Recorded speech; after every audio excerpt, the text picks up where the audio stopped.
Welcome to Vibrant TV. నేను మీ Shivani. YVS Chowdary దర్శక నిర్మాతగా ఎన్నో విజయాలను మనకు అందించారు. అంతే స్థాయిలో డిజాస్టర్లను కూడా ఇచ్చారు. వైవిఎస్ చౌదరి సినిమా తీసి చాలా కాలమే అవుతోంది.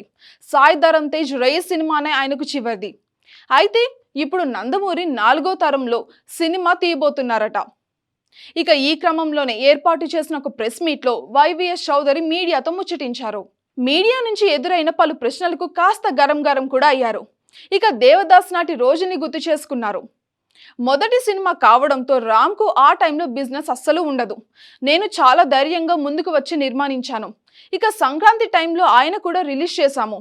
స్టైల్ మూవీ వెంటనే వచ్చింది. ఇక ఆ తర్వాత చుక్కలో చంద్రుడు వచ్చింది. వెంటనే లక్ష్మి సినిమా కూడా రిలీజ్ అయింది. అలాగా నా సినిమాకు జనాలు అస్సలు రావడమే లేదు. ఇక డిస్ట్రిబ్యూటర్లో గోలా. అప్పుడు అనుకున్నాను, అమౌంట్ కంటే చాలా తక్కువ మొత్తానికి శాటిలైట్ అదే విధంగా డిజిటల్ రైట్స్ జీకే నేను అమ్మేశాను. ఆ డబ్బుతోనే థియేటర్లు తిరిగి నా ముందు అస్సలు ప్రేక్షకులు లేకపోయినా ఉన్నట్టుగా నటించి సినిమా చాలా బాగుంది, ఆడియన్స్ అందరు కూడా బాగా ఆదరిస్తున్నారని మైక్లో చెప్పి వచ్చేవాడిని. 4 వారాల వరకు కూడా అసలు థియేటర్లు నిండనే లేదు అంటూ నాటి రోజుల్ని వైవిఎస్ చౌదరి గుర్తు చేసుకున్నారు. కానీ చివరకు దేవదాసు బిగ్గెస్ట్ హిట్ గా నిలిచింది. అటు రామ్ కి అదే విధంగా ఇటు ఇలియానా కెరియర్ కూడా టాలీవుడ్ లో నిలబెట్టేసింది. For more updates subscribe to Vibrant TV.